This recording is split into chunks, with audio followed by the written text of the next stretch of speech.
Chapter 14. The Awakening Storm. The hum of rumbling dark clouds filled the night, heavy with the charge of an arcane storm, echoing through the bedrock as if it were the very pulse of the earth. For Lucas and Mina, asleep in their separate beds, the sound was both distant and deeply present, wrapping around them like a faint, otherworldly whisper.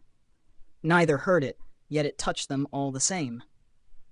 Lucas stirred first, eyes closed, his hands slipping free of the sheets as if pulled by an invisible thread. Half a mile away, Mina moved too, her face serene, limbs responding to the same quiet command. They rose from their beds, stepping toward their doors, unaware and eyes still shut. On the streets below, a few night dwellers wandered. Some were on late-night shifts, others drawn out by the promise of solitude only the darkest hours could provide. A woman locking up her shop looked up, blinking in disbelief as a faint glow caught her attention. A cab driver leaned out of his window, staring at two figures drifting weightlessly above the ground. Others soon noticed too, murmurs breaking the quiet as a small crowd gathered, unsure if what they were witnessing was real or a trick of the light. Leaving their homes, Lucas and Mina floated through empty halls and across deserted streets, mirroring each other's path as they crossed the distance between them. And at last, they met in the darkened square. In the open air, their lights merged, intensifying as they hovered above the ground, wrapped in an otherworldly aura. The soft blue glow radiated outward, weaving them into a shimmering cocoon. Above, the clouds began to spiral, the sky bending as though summoned by the storm below. The hum grew louder. Colors streaked across the sky as vibrations pulsed through the air, building in intensity until, for a brief moment, the world held its breath. Then, as though released from tension, the space between Lucas and Mina erupted. A blinding flash exploded outward, a ravenous force that filled the square, setting off alarms in a mournful cacophony. Buildings groaned under the blast as stone fractured, and flames leapt along walls, casting harsh, jagged shadows through the wreckage. Several witnesses shielded their faces from the intense light, gasping as they stumbled back, their night forever seared with the memory of this impossible moment. In the heart of the inferno, a figure emerged, a twisted, hulking creature with horns curling like those of a demon. Its form pulsed with unstable energy, limbs thick and alive with raw, unpredictable power. It lifted its head, turning toward the night sky as if sensing a call only it could hear.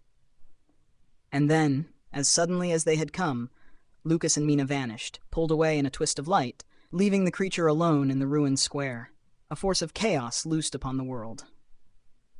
Lucas awoke to an unfamiliar ceiling. The air was thick with dust, the sheets rough, and the room shadowed. Sitting up slowly, he felt an ache through his body, memories blurred with fragments of light and fire. Across the room, Mina stirred, her expression laced with confusion. A figure appeared in the doorway. Thomas's gaze was steady but weary, as though he'd been waiting for this exact moment. He gave a small nod, acknowledging the weight of their awakening.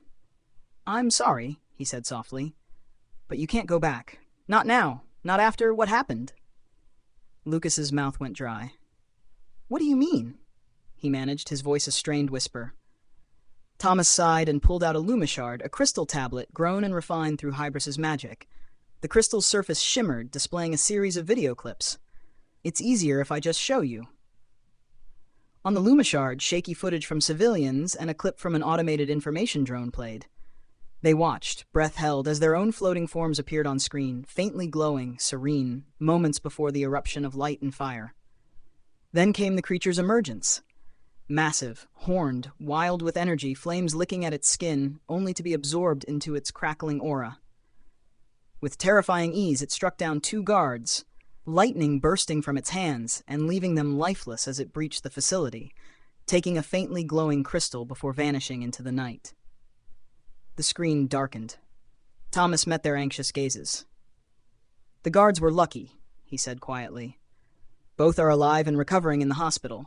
No civilians were harmed, but you two people will be asking a lot of questions." Lucas's heart pounded as he looked over at Mina, her face pale and wide-eyed. She took a shaky breath. "But I'm a celebrity," she stammered. "I can pay for protection, face the law, can't I?" Thomas shook his head gently.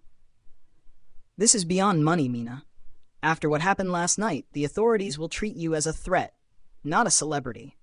I brought you here because they're already piecing things together, and because they'll stop at nothing to learn what you're capable of."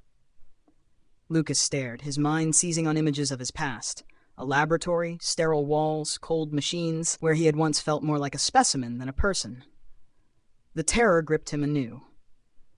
Beside him, Mina struggled, still not grasping the true depths of her new reality, as though trying to cling to the familiar comforts of her former life. Thomas leaned against the wall, watching them intently. Though he didn't know the full extent of the creature's intentions, he felt its presence like a dark promise that hadn't yet fully unfolded. "You need to lie low until we understand what triggered this," he urged.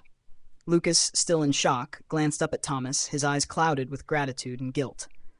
"Thank you," he said quietly, his voice heavy with the weight of the moment.